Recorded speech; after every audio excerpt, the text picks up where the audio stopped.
Hey guys, welcome to this week's conversation on the Being Word podcast. If you don't already know, I am Sarita, the Being Word podcast host. For this week, I am flying solo. If you saw last week's episode, you saw that the hub, the honey, Kareem was a part of that conversation. It is uploaded on our YouTube channel if you have not checked it out. You can also find it wherever you stream your audio podcast episodes. Today is just me. A little behind. Today is Thursday. It is sunny in North Alabama. Just taking a quick glance out of the window. No overcast. It's really, really bright today. Did not get a recording scheduled over the weekend like planned. Tried to get everything uploaded by Wednesday, but just a little behind this week, which is totally fine. I am still here this week. Consistency, intentionality, everything that I said season 3 would be. Today, it's really just probably going to be another random conversation with Sarita. I wanted to just talk a little bit about an experience that we had since our last recording. I shared it a little bit on this week's 1 Minute Monday, just talking about inclusion. We had a really great experience at a local church. We attended their Wednesday night service. Ryan, our daughter, was invited by a friend, and this is a church that we have gone to several times before, just visiting. And so Ryan was invited by a friend. Of course, the whole family went. We had a really, really great experience, and so we decided to go again. The following week, we really wanted to invest ourselves into the service, and so we decided to let Elijah go to one of the kid zone areas. And I stopped by the desk to talk to one of the ladies who was standing there. And for those of you in the rare disease space, or if you're just a parent to a young child in an environment that you're not familiar with, things can get really uncomfortable because you don't know anybody, you don't know the children in the space. And even though it's a church setting, doesn't mean that it's going to be pleasant. The hope is that it'll be pleasant, but that doesn't mean that it will be. And so Elijah is nonverbal. He uses a wheelchair for mobility.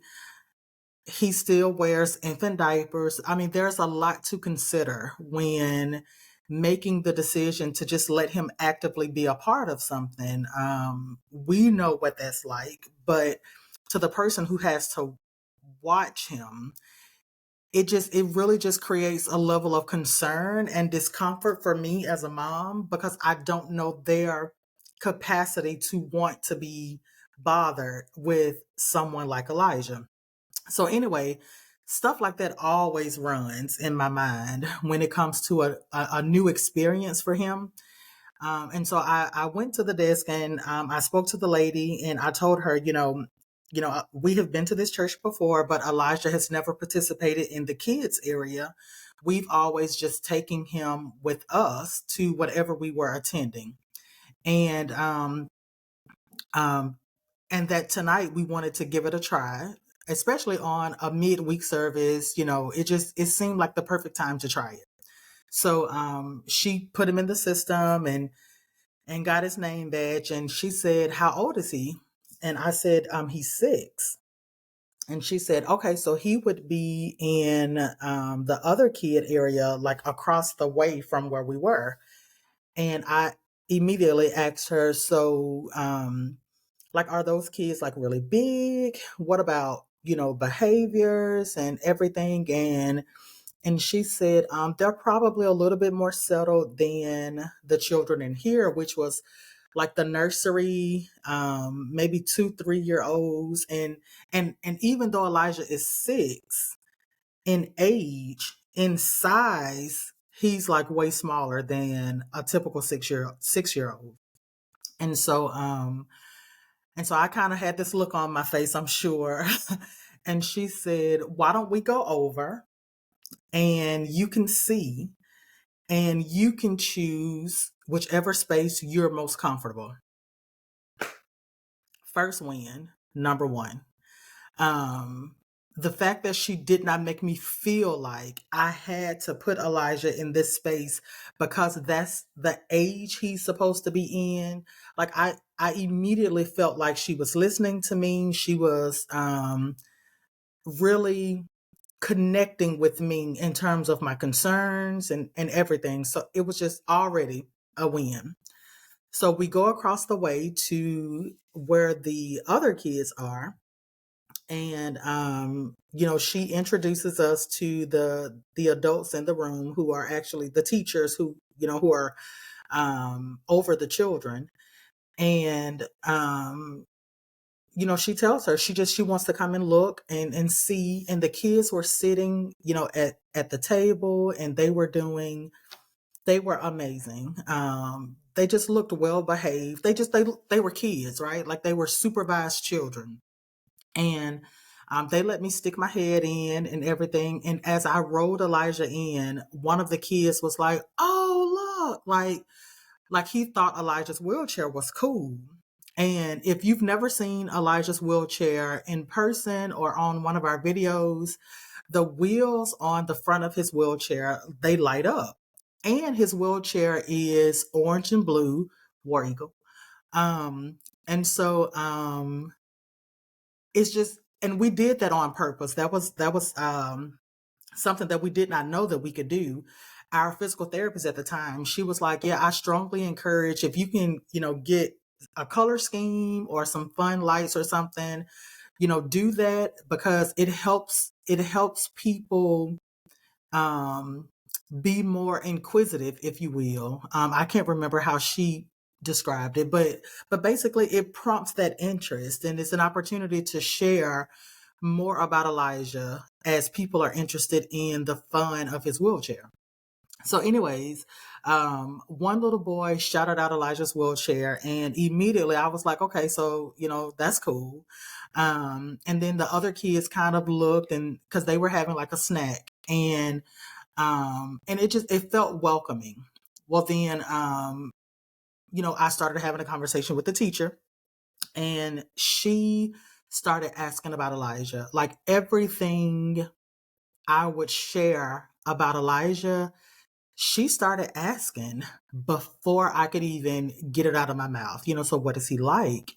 Um, does he have any toys or favorite things that he likes to play with? What about his interaction in terms of like engagement and everything? And can he have a snack? And which is like super important because we puree all of Elijah's food. I will say really, really quickly, he did eat his first piece of solid food a couple days ago. I actually was able to get a tiny piece of recording for that, and I uploaded it to our social media. So go check that out. It's like a 40-second video. Um, and so I was just like giving her all the details, right? Like, his stuff has to be pureed, and and so Elijah is a grabber, and so I was like, so he likes to grab. Make sure if you lean in, you pull your hair back. Like he doesn't mean any harm. We think it's a sensory thing, but it's not something that we've been able to break. He just loves to grab. It could be your hair, it could be your clothes, it could be his clothes. He just likes to grab stuff, and giving him something to hold to try to soothe that. It'll work for a second, and then he's gonna throw it. And so I shared like that type of stuff with her, and I felt really, really good about leaving him.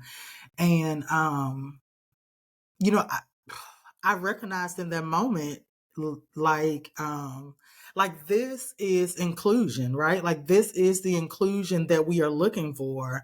Like I know, we know, and recognize, you guys know, who are on this journey or a similar journey with us. We know that our kids bring something different to these environments, and the fact that they were trying to figure out a way to make sure they knew as much as possible about him, to make sure he be a part of it, was just absolutely amazing to me. And so I felt good about leaving him there. like for a brief moment, I started getting teary eyed. I never cried, but I did start like I felt the tears coming, but it was like gratitude, and I was just overwhelmed with emotion. It was just amazing. So I dropped him off and I left, and they asked about like potty breaks and different things, and I was like explained all of that to them. And I was like, well, if that happens, just come and get me, because again, it's a Wednesday night service. They're not necessarily, I didn't want them to have to fight with Elijah, because it could be a production to get him changed when we were just a few feet away inside the sanctuary. And so I was like, just do the little code thing or whatever, and I'll come and handle that. But he's good right now. They never had to do that. He was good for the time that we were there. It was just a good experience. Um, you have to be in a similar situation to understand why something like this is such a big deal. Um, we go a lot of places. And when I say we, I'm not talking about the Edwards crew. I'm talking about all of us in this rare disease space. Um, a lot of us go many, many places, and we don't get that level of response from people. People are not always trying to accommodate us. People are not always trying to create a community to help us feel a part. People are not always concerned about what we need, or what it would take for us to be included. And so that's why this experience was such a big deal, to me, because they put up the extra effort that we are looking for everybody to do. And if I'm honest, it shouldn't have to be extra effort. And I think that's what just literally that's resonating with me right now, even as I say it, because I don't think I thought about it like that until this very moment. It didn't even feel like extra effort from them. It genuinely felt like we just want to make this a good experience for him. You know what I mean? Like it did not feel like they were trying to do this because Elijah was different. See, that's like a whole nother epiphany right there. Like it felt so authentic and genuine, and I just appreciate that. I really, really appreciate it not being a production because Elijah was in a wheelchair. Anyways, it was a great experience. Great experience. And I'm really glad that we got to share that with them. And I'm glad that they welcomed him. And we went again on yesterday, which was Wednesday, because today is Thursday.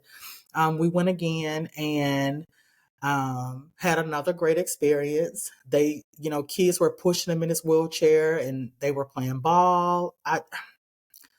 I'm just saying, it's a great thing. It really is a great thing. All right. That's really all I wanted to share this time. Again, since it was just me solo, you should see the husband on another episode very, very soon. I also have a couple other special guests who will be joining. I'm sorry, nope, I already said no guests. This season, everybody is a co host. I have a few other co-hosts who will be joining over the next few weeks. So super excited for those conversations. Stay on the lookout for it. If you are not following the Being Rare podcast, go ahead and do that. We are on YouTube and on whatever audio podcast platform you stream your episodes from. You can find the Being Rare podcast over there, or at least you should. If you don't, let us know. Go ahead and subscribe on YouTube. Go ahead and follow us wherever you stream your podcast.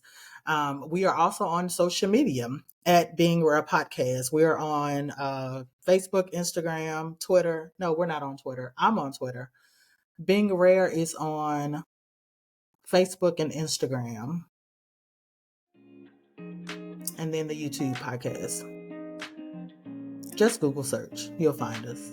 Anyway, that's all I have for today. Really, really excited about that great experience. It definitely helps us go again from week to week. So really excited about that. Let us know about an inclusion experience that you have had.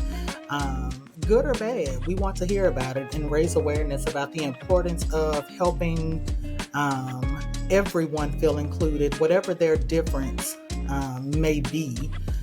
For us, it is a lot of different things. And so anyways, I'm rambling. Go ahead and follow us wherever you get your podcasts. Go ahead and subscribe on our YouTube channel. Follow us on social media. This is, where am I? 15 Minutes with Sarita this time on the Being Real podcast. Talk to you soon. Bye, guys.